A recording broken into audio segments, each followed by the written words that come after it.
Gülcihan arkadaş, size söz hakkı verim, sonra Elif arkadaş stüdyoya döneceğim. Siz neler söylemek istersiniz? Tabii özellikle de 7 Ekim 2023'te Gazze'ye yönelik savaşla birlikte Orta Doğu'da gerçekten büyük değişimler yaşanmaya başladı.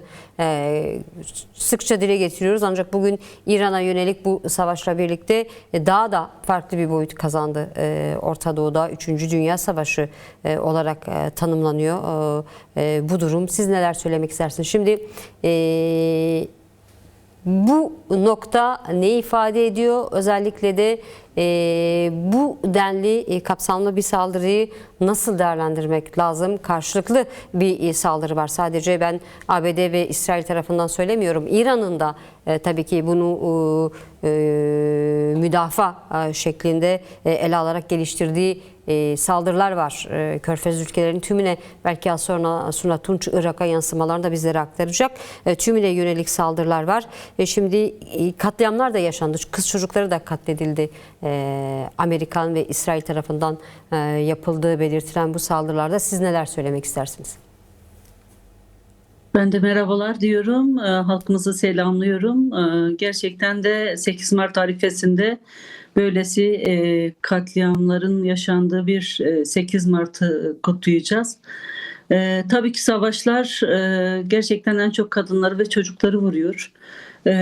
Tabii Orta Doğu'da yaşanan bu savaş süreci aslında yeni değil. Son diyebiliriz ki 100 hatta 200 yıllık bir süreci alıyor. Aslında ulus devletle başlayan bir süreç Orta Doğu'da halkların gerçekten hayatlarını tamamıyla kendi hegemonik güçlerine köleleştiren, esir alan bir süreci tarif ediyor. Orta Doğu'da son 100 yılı aslında tarif edersek özellikle de özgürleşme adıyla işte hem mezhep savaşları diyelim çatıştırılmak isteniyor, hem de halkların kimlikleri, dilleri bu yönüyle birbirinden ayrı tutulan bir savaş aslında. İşte Orta Doğu özellikle süreci ABD'nin Orta Doğu'ya yaratmak istediği bir özgürlük biçimi var. Bu son 2000 yılından bu yana aslında 11 Eylül saldırılarıyla beraber biraz daha hani kendini belirginleştiren bir süreç. Tabii ki ulus devletler sürecinde her bir ülkenin kendi iç süreçleri de var. Yönetim biçimleri, bunları tabii ki nasıl bir yönetim biçimine dönüştürdükleri, bir taraftan diktatörlük, bir taraftan işte krallık sistemleri halen devam eden bir süreç diye belirleyebiliriz. Örneğin Irak'ta yaşanan süreç neyin üzerinden bu kadar savaşlı bir son 50 yıl diyebiliriz. Yine İran'da 70'lerden sonra belki 70 Şah Pehlevi'nin dönemi, 79'a kadar belki halkların işte reform süreçlerini geliştirmek istedikleri bir dönem diye tarif ediliyor. İşte kadın haklarıdır, oy kullanma haklarıdır, birçok yönüyle hani o dönemi biraz daha hani refah süreci olarak ele alma var, ama 79'dan sonrası özellikle yani hem Hümeyni'nin dönemi hem Hamene'in dönemi, yani bu süreçleri daha çok halklar açısından gerçekten zorlayan bir süreç. Yani zaten içte bir yaşama dönük yönelik saldırı biçimleri, hem kimliğine hem diline hem yaşam biçimine dönük özgürleşme adına hani tarif edilecek bir yönetim, bir sistem değil zaten. Suriye açısından böyle yine işte parçalanmış, küçük küçük devletlere bölünmüş Ürdün, Lübnan, Libya, yani bu Orta Doğu'nun meselesi gerçekten başlı başına bilinçli geliştirilen bir savaş süreci. Özellikle toprak zenginliğinin, özellikle petrolün, yani hem yeşil kuşak açısından işte Çin, Rusya, İran, Suriye'ye uzanan yönü, hem bu boğazları özellikle kendi güçlerini almak isteyen uluslararası hegemonik güçler İsrail hem de güvenliğim ABD'nin tehlikede diyor. Sözünüzü kestim. İsrail güvenliğim tehlikede evet, diyor. İran tehdittir diyor benim için. Özellikle de tehdit nükleer silah ediyor. elde ederse, diğer taraftan da ABD'de nükleer silahları denetimimize almak istiyoruz diyor. Yani bu Yani savaşın her amacını. biri bir Ama teknoloji ama asıl amaç savaşları siz yani. bölgenin zenginliğini denetim altına almak olduğunu ifade ediyorsunuz. Buyurun. Zenginliğini, petrolünü, oradaki gerçekten de işte enerji kaynaklarını kendi tekeline almaya dönük geliştirilen, sömürgeleştirilmeye çalışılan bir toprak savaşları diyebiliriz ve kendi toprakları olmayan, mesela Venezuela'ya da baktığımızda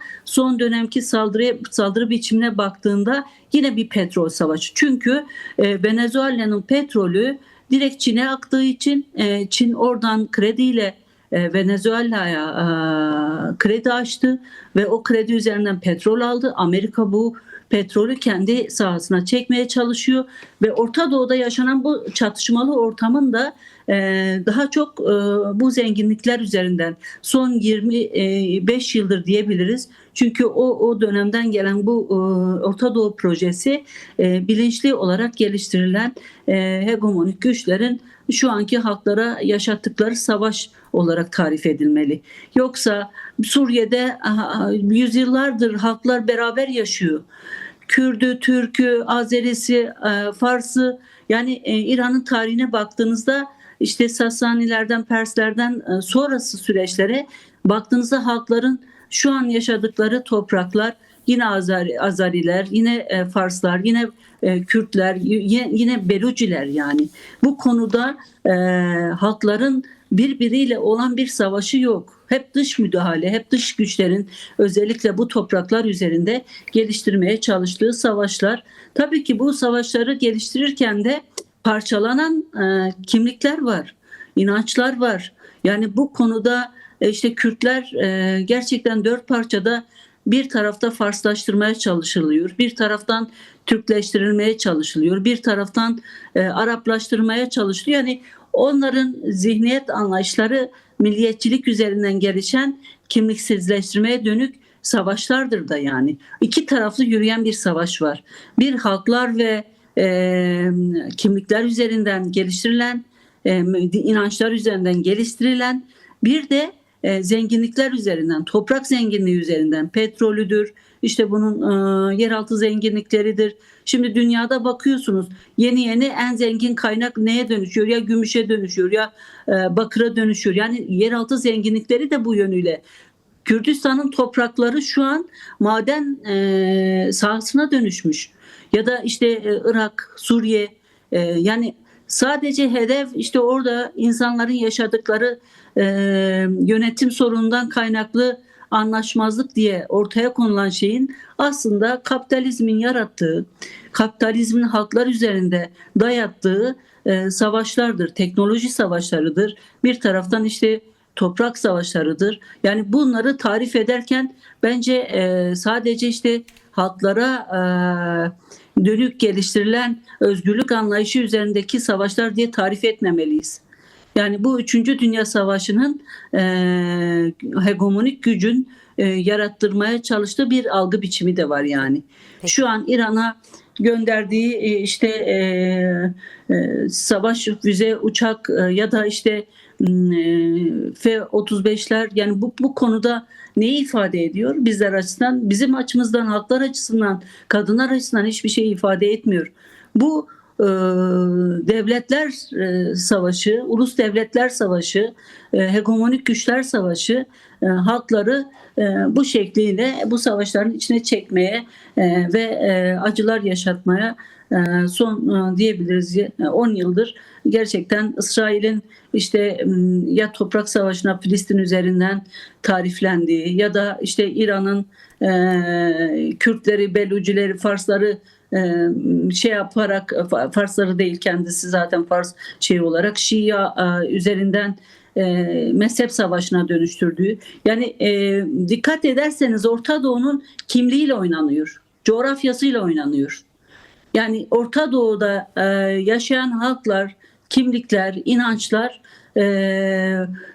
bu hegemonik güçlerin köleleştirilen, sömürülen himayesi altına sokulmaya çalışılıyor. Burada yönetim biçimleri önemli. El Şara'nın geldiği Suriye'deki durumu bize açık tarif ediyor zaten. Yarın İran'ın başına da birini getirdiğinde yine kendine yakın, ılımlı bir figür oluşturulacak. Ya da bu başka bir toprakta yaşanabilir. Yani bu güçle, zorla halklar yönetim biçimlerinin içine sıkıştırılamaz. Açıkçası yani burada tarif edilmesi gereken biraz daha budur. Hegemonik güçlerin yaratmaya çalıştığı yeni dünya düzeninde, özellikle yeni dünya düzeninde yaratmaya çalıştığı yeni bir sistem biçimi var. Ulus devletler son 200 yılda kendini tutturamadı. Bu bir açık ifadedir. Suriye'de, Irak'ta birçok yerde bunun örneği vardır. Bugün bundan sonra neyi yaratmaya çalışıyoruz? İşte yeni dünya sistemlerinde hegemonik güçlerin yeni bir sistem biçimini yaratmaya çalışıyorlar. O yüzden biz halkların, kimliklerin, kadınların gerçekten de bu savaşlara bir tutumu olmalıdır. Nasıl ki İran'da Jina Mahsa Amini o özgürlük için gerçekten kendi tutumunu ortaya koyarak bir felsefe oluşturduysa, çünkü İran'ın aslında özgürlük meselesinde en çok direnen kadınlar oldu. Peki tekrar döneceğiz. En çok direnişçi olan kadınlar oldu. Çünkü bu 3 yılda, 4 yılda aslında İran'ın bazı şeylerini sarsan kadınlar oldu. Devrime doğru yürüyen aslında kadınlar oldu. Evet, belki bugün Amerika'nın, İsrail'in atmış olduğu bombalar var. Ama asıl orayı devrime çeken, orayı özgürlüğe çeken, halkların özgürlüğüne çeken direnişçi damarıdır. Kadın damarıdır. Aslında İranlı kadınların da uzun yıllardır devam eden, belki az sonra Suat Tunç bu konuda açabilir, bir mücadelesi söz konusu. Hem daha önce Şah yönetimine karşı, ondan sonra da Molla rejimine karşı bir direnişi söz konusu. Özellikle de son yıllarda bu direniş tam bir devrime dönüştü. Jiyan Azadi Sarıldan ile birlikte İran'daki değişim dalgasını aslında getiren de bu oldu. Az sonra size döneceğiz. Şimdi hemen dönelim. Gülcihan arkadaşa söz hakkı vermek istiyorum. Suna arkadaş, sana tekrar döneceğim az sonra. Tabii siz de Tevfik Erenci'nin azat olarak bu 8 Mart'ı alanlarda karşılıyorsunuz. Şimdi Bakur Kürdistan açısından şöyle bir durum da var. 27 Şubat çağrısı oldu geçen yıl ve Önder Apo 27 Şubat çağrısının yıl dönümünde bir açıklama daha yaptı. Yani ikinci aşamaya geçildiğini ifade etti ve burada hem kadınlara hem de halka da seslendi Önder Apo. Herkese sorumluluk düştüğünü ifade etti. Tabii Tevfik Erenci'nin Azat'ta demokratik toplumun inşası olarak Bakur Kürdistan Kadın Hareketi olarak demokratik toplumun inşası şeklinde karşılıyorsunuz bu 8 Mart'ı. Neler söylemek istersiniz? Şimdi kadınların rolünü özellikle demokratik toplumun inşasında nasıl ele alıyorsunuz? Kadının rolü ne kadar önemli ve TEJA olarak bu süreci nasıl ele alıyorsunuz? Yani toplumda son diyebiliriz, özel savaşın yaratmış olduğu aslında bir çürümüşlük de var. Yani bir mücadele tarihinin bir tarafı olarak bunu ifade etmek gerekiyor ki politik toplumu, ahlaki toplumu yaratmanın en büyük mücadelesi özellikle kadın üzerinden yürütülen mücadeledir. Bu konuda yani Kürdistan'da yaşanan gerçekten mücadele, direniş dünyada hani kadın mücadelesini bir noktaya getirdi. Özellikle 21. yüzyıl olarak tarif ettiğimizde Kürt Kadın Hareketi'nin özellikle Rojava'daki mücadele tarihi, devrim tarihi, yine İran'daki mücadele tarihi, yani Jiyan Azadi felsefesi tüm dünya kadınlarına gerçekten de bir direniş çizgisi oluşturdu. Bu çizgi oluştururken de tabii ki yani kadının hakikatini açığa çıkaran, mücadele tarihini açığa çıkaran, kadının toplumdaki yerini açığa çıkaran birebir pratikler yani bu devrimi yaratıyor. O yüzden bizim de bu devrimi yaratan değerlerin gerçekten son yüzyıla özellikle kadın yüzyılı deme noktası önemli.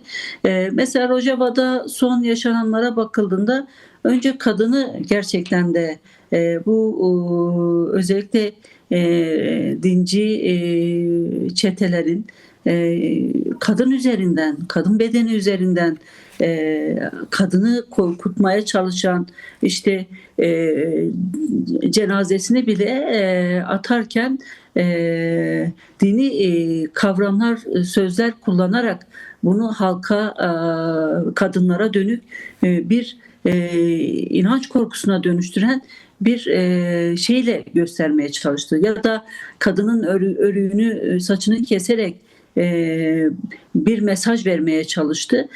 Ama dünya kadını, Kürt kadınları, Orta Doğu kadınları buna direneceğiz mesajını vererek bu 8 Mart'a damgasını vurdu aslında.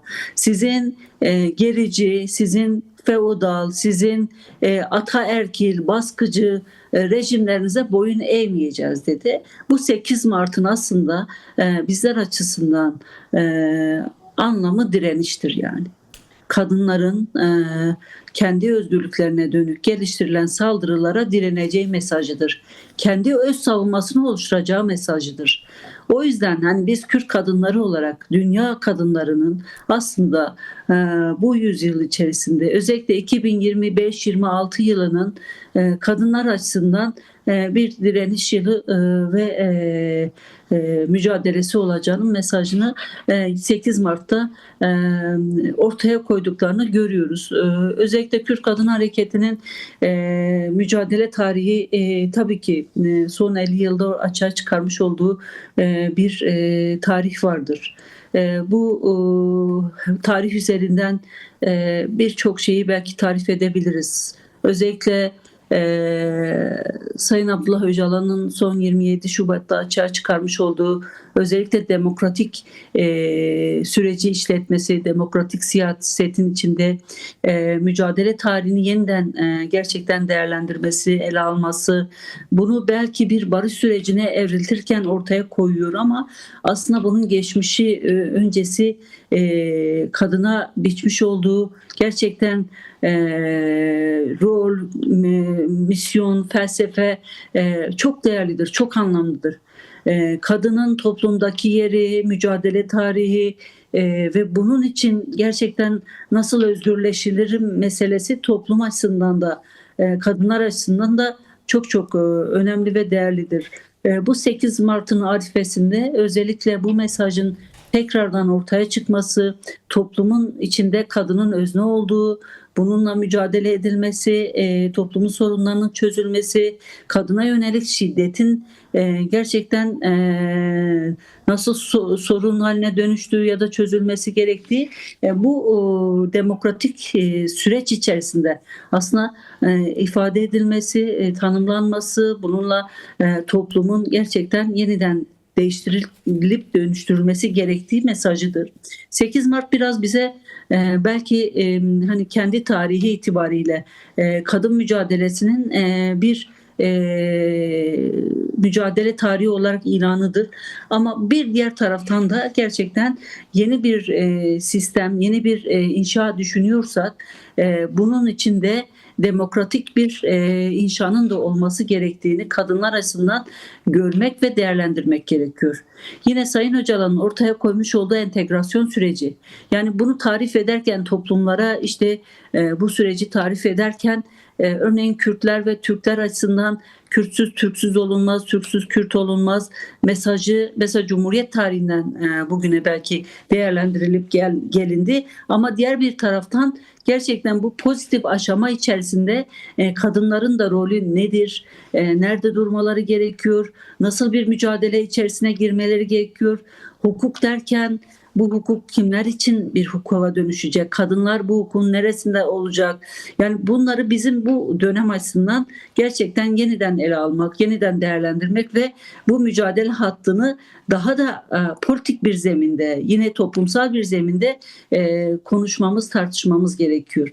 Çünkü toplumdaki çürümüşlüğü gerçekten son 10 yılda görüyoruz ki yanı başımızda yaşanan kadın cinayetlerinden eğer bir günde 6 kadın katlediliyorsa toplumda bir çürümüşlük başlamıştır. Eğer bir çocuk kendi ailesinin içinde narin güran kendi ailesinin içinde katlediliyorsa ve bir köy susuyorsa, bir toplum susuyorsa e, bu gerçekten toplumda bir çürümenin yaşandığı mesajıdır. O yüzden bize düşen mücadele tarihinde bu toplumsal sorunlardan tutalım da kadın sorunlarına, kadın şiddetine dönük 8 Mart'ta yeniden bir demokratik özgürleşme hattını gündemimize almamız, bununla ilgili mücadele tarihimizdeki örgütlenme geleneğimizi güçlendirmemiz ve toplumun içinde yaşanan sorunlara müdahale etmemiz gerekiyor. Yani bugün mahallelerde toplantılar alıyoruz. Her aldığımız toplantıda gerçekten de biz kendimizi de bu anlamda değerlendiriyoruz. Yani eğer bir kadın çocuğunun yaşadığı psikolojik durumu, babasının çocuğunun gözünün önünde eğer öldürülme olayını görebiliyor, bunun travmasını yaşıyorsa, biz buna çözüm olmuyorsak bu bizim gerçekten eksiklerimizdir. Yani bugün toplumda bir kadın uyuşturucuya bulaşmış çocuğunu kurtaramıyorsa ya da uyuşturucu kullanıyorsa ya da işte fuhuşa bulaşmışsa bu bizim sorunumuzdur. Biz eğer bu toplumun içinde yaşayan bireyler olarak buna müdahale etmiyorsak, sorumluluk almıyorsak, bunun mücadelesini yürütmüyorsak gerçekten de toplumdaki çürümüşlüğün geldiği noktada bizi de çürüteceğini görmemiz gerekiyor. Bu yüzden 8 Mart bizler açısından çok çok anlamlı, çok çok önemli. Bunun mücadeleye yeni bir aslında katılım, yeni bir mesaj niteliğinde olduğunu da söylemek ve ortaya koymak gerekiyor. O yüzden Tevgeracı'nın azat demokratik sürecin işleyişini biraz daha direnişle isimlendirdi. Direnişi, özgürlüğü kendi 8 Mart mücadele hattına koydu. Yine demokratik toplum nasıl inşa edilir? Bunu nasıl örebiliriz? Bunun örme sistemi, yapısallığı, işlevselliği nasıl hayata geçer? Gerçekten toplumda bu kadar sorunlar neden bugün çözümsüzlük üzerinden bu kadar büyüyor? Bunlar bu dönemki bizim önümüze koymuş olduğumuz 8 Mart mesajlarımız, toplumdaki bu saldırı biçimleri, özellikle devletli sistemlerin kadınlara, çocuklara nasıl bir saldırı biçimi işlettiğini çözümlemek gerekiyor, topluma indirmek gerekiyor. Bu konuda toplumun bu kadar savunmasız olması durumu da ciddi anlamda bizler için sorundur. O yüzden 8 Mart'ı biraz tanımlarken 27 Şubat'la ortak bir bağlantıyı kurma gibi bir sorumluluğumuz var. Oradan çıkan mesajlar kadını önceliyor, kadına dönük kadının toplumdaki yerini belirliyor ve öncü gücü olduğunu Sayın Öcalan ifade ediyor. O zaman bu öncü güç kadınlarsa kadınlar toplumda yaşanan sorunlara da çözüm üretmek gibi bir sorumluluk almak zorunda. Çünkü toplumdaki bugünkü yaşanan savaşlar belki dış güçlerin ortaya koymuş olduğu görünen savaşlar ama içe dönük de gerçekten sistemin yaratmaya çalıştığı savaş ayrıca toplumu çürüten savaştır. Yani toplumun birebir ailesine, evine, kişiye kadar inen bir savaş mekanizmasına dönüşmüştür. Bunu biraz çözümlemek, bunu biraz toplumla paylaşmak gerekiyor. O yüzden 8 Mart'ın bizim açımızdan bu dönemki biraz mesajı da farklıdır. Kadınların özellikle öncü rolleri, sorumlulukları 8 Mart açısından da çok daha gerçekten kendimizi bunun gücü olarak görme gibi bir sorumluluğu bizlere yüklediğini görüyoruz diyebilirim. Peki. Son olarak Gülcan arkadaş, sizin de son 8 Mart mesajınızı alalım. Özellikle belki buradan bizi Ahmet'te, Bakır Kürdistan'da izleyenlere dönük bir mesajınız olur. Buyurun. Evet. Yani bu 8 Mart'ın Savaşsız bir 8 Mart olmasını diliyoruz. Demokratik toplum içerisinde gerçekten kadın örgütlülüğü birçok savaşı durdurabilmiştir. Bu konuda kadınların yeni dönemin, yani eğer kadın zamanı diyorsak, gerçekten bu mücadeleye katılım biçimi çok büyük direnişlerle oldu. Bu direnişleri sahiplenmeye, gerçekten Rojava'nın ruhunda açığa çıkan ulusal birlik ruhunun kadın ruhuna da yansıyan boyutu olduğunu paylaşmak istiyorum. Dün de Ahmet'te bir Kürt kadın platformu toplantısı Evet. oldu. Burada da o ruhu açığa çıktı. Ve sonuç bildirgesinde de gerçekten Kürt kadınlarının birliğe öncülük yapma ruhu bu döneme büyük bir mücadele tarihine yazılacak. O yüzden hani 8 Mart'ın ruhu gerçekten kadın direniş ruhudur.